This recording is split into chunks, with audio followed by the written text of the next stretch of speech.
ఓ ప్రియమైన కుటుంబమా, క్రీస్తు మనతో ఉండుగాక. ప్రియమైన తల్లిదండ్రులారా, ప్రియమైన సహోదర సహోదరీలారా, ప్రియమైన వృద్ధ తల్లిదండ్రులారా, ప్రియమైన పిల్లలారా మరియు యువకులారా, నేను అపోస్తలుడైన ఎం. ప్రేమరాజును. ఈ రోజు మే నెల 17వ తేదీ. ఈ రోజు ప్రభువు ఆరోహణ దినం. ప్రభువు ఆరోహణ దినము కొరకు ప్రార్థన. ఓ మహిమాన్విత ప్రభువైన యేసు క్రీస్తు, ఈ రోజు మేము మీ పరిశుద్ధ ప్రభువు యొక్క ఆరోహణ దినమును ఆనందముతోను భక్తితోను జరుపుకుంటున్నాము. ఓ ప్రభూ, నీవు నీ శిష్యులను ఆశీర్వదించి తండ్రి మహిమతో పరలోకమునకు ఆరోహణమయ్యావు. నీవు మమ్మల్ని ఎన్నడూ ఒంటరిగా విడిచిపెట్టలేదు, కానీ మాకు పరిశుద్ధాత్మ వాగ్దానాన్ని ఇచ్చావు.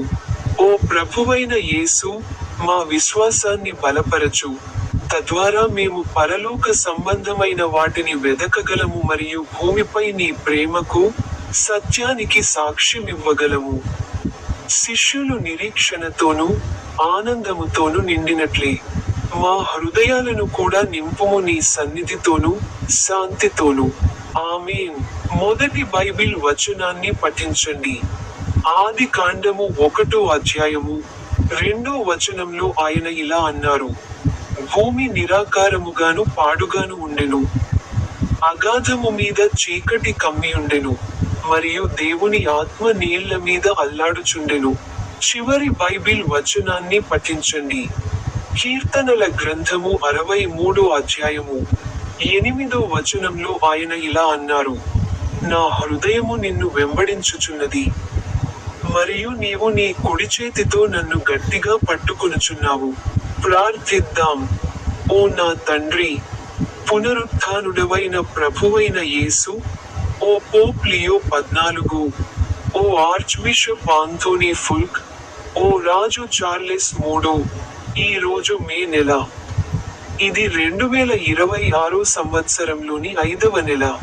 ఏకీకృత ప్రార్థన. ఓ పరలోక తండ్రి, నీ వాక్యాల కొరకు మేము నీకు కృతజ్ఞతలు తెలుపుచున్నాము. నీవు మమ్మును చీకటిలో నుండి వెలుగులోనికి తెచ్చితివి.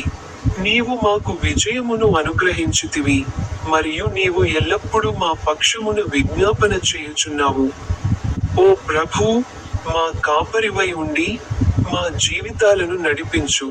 ప్రతి పరిస్థితిలోనూ మేము నీ ప్రేమలోనూ సత్యములోనూ నిలిచియుండునట్లు మాకు విశ్వాసము, ధైర్యము మరియు శాంతిని ప్రసాదించు. ప్రభువైన యేసుక్రీస్తు నామములో ఈ ప్రార్థన చేస్తున్నాము. ఆమేన్.